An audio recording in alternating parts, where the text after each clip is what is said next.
Hey, I'm Joey. And I'm Pete.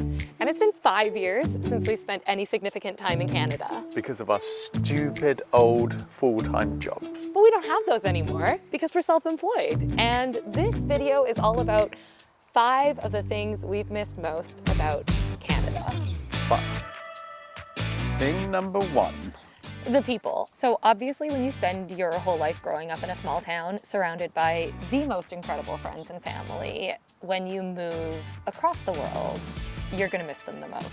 Yeah, it's a big drawback to move into a different country, I suppose.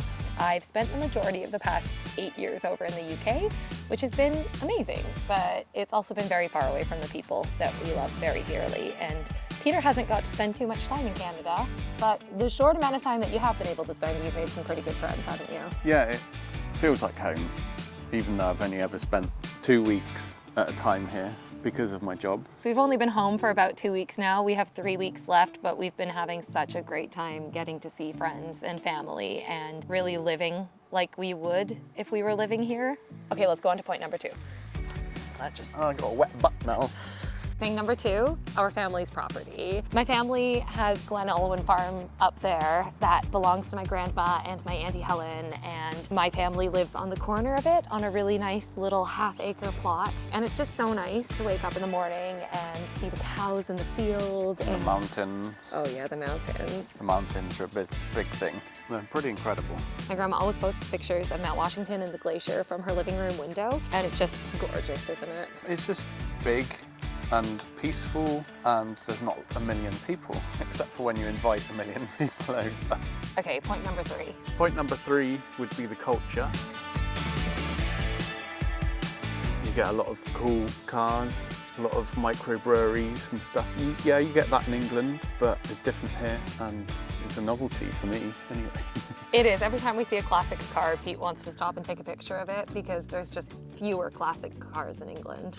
Yeah, and they're a dying thing. They're not going to last forever, and might as well make the most of it while they're around. There are so many ants on the ground right now, and I'm really uncomfortable, so we're going to switch locations again. It's a good thing we're picking a new location for each thing, because this is the...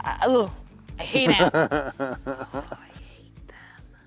Sorry we're backlit, but we wanted to show you the mountains in the background here. This is just so pretty. Point number 4 is the access to safe cannabis, which is controversial, and Pete seems to think that his mom is going to have a field day when she hears this and watches this video, but I'm just gonna say I get like the worst period cramps ever, and the only thing that has ever seemed to actually dilute them at all has been the medication I was given for my wrist surgery, which I saved for my period cramps. So like heavy duty post-surgery medicine the hospital prescribes you, and THC cream and gummies. Those are the only things that's ever taken it away. Pete's so mad that I'm saying this because he's like, my mom's never gonna shut up about it, but it really does help, so I'm really grateful for that.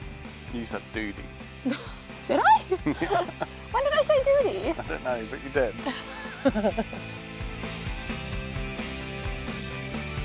Number 5. Number 5, the beaches and the forests. In the forests, you got like nice natural trails. In England, like if you have a nice forest with a trail, it's either like paved with tarmac and really busy, or the trail is not an official trail and it's just mud.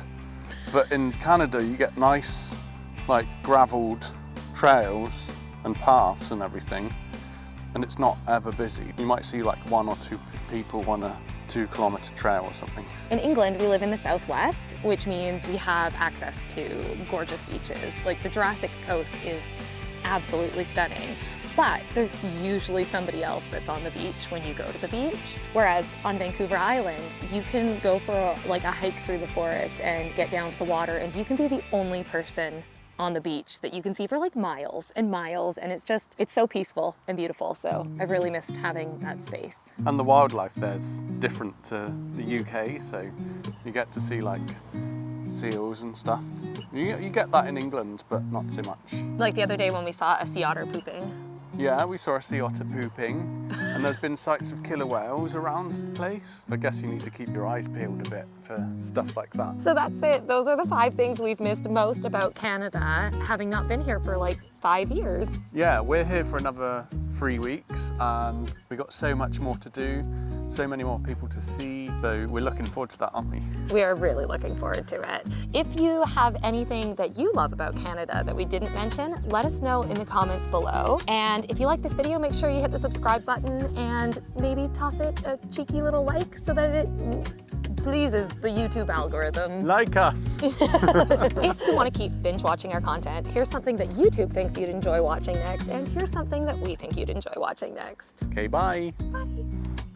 One thing I don't miss about Canada is the wet butt.